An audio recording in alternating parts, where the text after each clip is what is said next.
So the speed will win, the quality will be there, and the prices last. Because if you're a flipper and you want cabinets now, if I can have them to you in 5 days, just question, if you could have white shaker cabinets and you could have them for $5,000 more in a house than you have now, and you're flipping it and you got a $25,000 margin, you might be able to get 35 or 40, you have something different. Would you pay the $5,000 and you have them in 5 days? Yeah. Like now. So you got to look at those three things on how you win. And those things just escalate to any business, whether it's real estate, whether you're going to get a wholesale deal, how fast are you going to get it? You got to look at all those things in anything you do, And one of the other things that you've been known for too is that you're reliable and you can actually perform on it. And that's why everybody told me to go to you in 2018 and why I reached out again in 2020. But then it was either 2020 or 2021. It was probably 2021 because I couldn't find a contractor to save my life, right?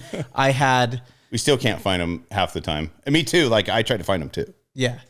And then I couldn't find any contractors. I'm like, I need to call Nick Marietta and then hopefully he can just take care of these projects for me. Because no matter what, even if I'm paying 20 or 30% more, you're going to get it done in like 3 weeks or 4 weeks. And I can rely on you for it. And I know that you're going to do quality work.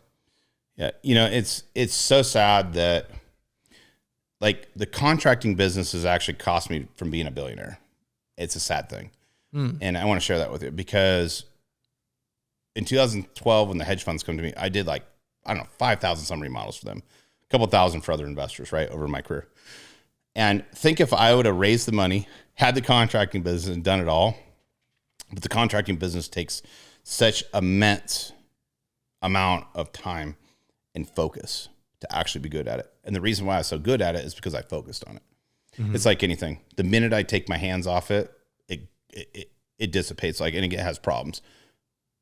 But now that I've learned over all the years, it's finally at a point after 20 years where I can actually have it and it's not having those problems anymore.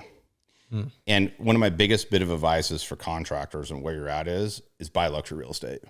Don't buy the low end stuff because the difference is it's like anything. The higher you go, there's more for everybody, right? The lower you go, there's less for everybody. And if you understand what I'm saying is if you have a lower margin, you're going to get lower skilled people. If you have a higher margin, you're going to get higher skilled people.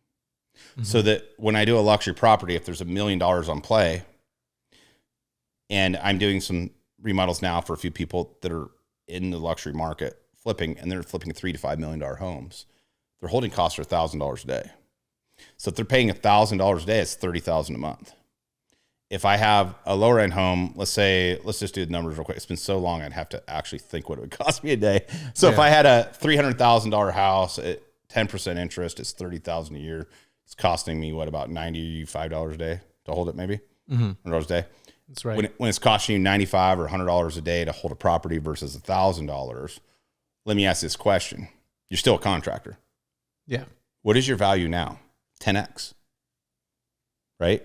So if your value is 10x, the better you are, the faster you are, and the bigger the margin, if you want to be a contractor or a flipper, guess what happens?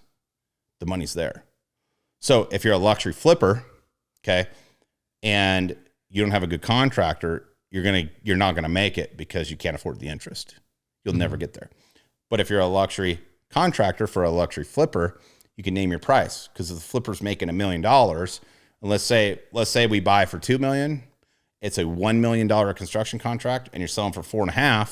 Even after the interest of a couple $100,000 and closing costs and points at $500,000, the flipper's still making $1 million, right? I think that math's pretty close.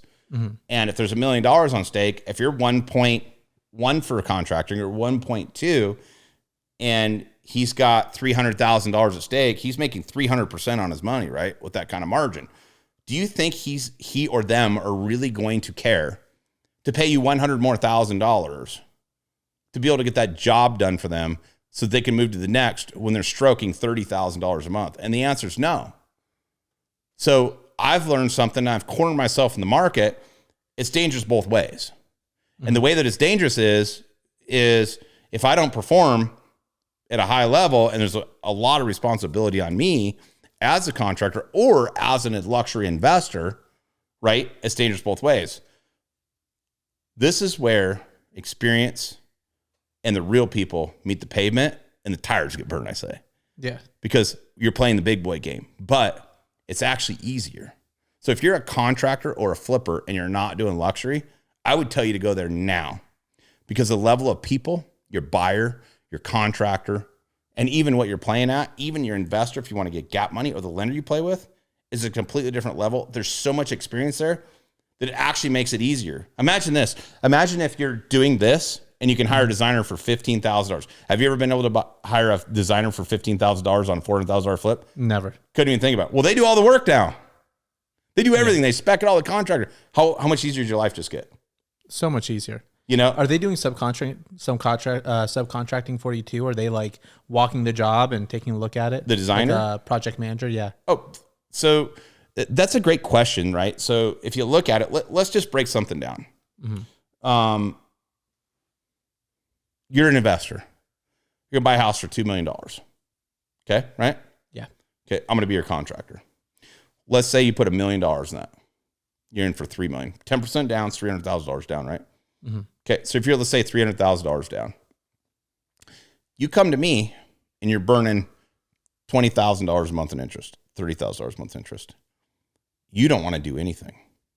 Your main focus is who is my client that's going to buy this? Is this project getting done? And is it meeting the expectation? Is it something different somebody else has, right? Mm-hmm. So every single resource that you need is now readily available in front of you.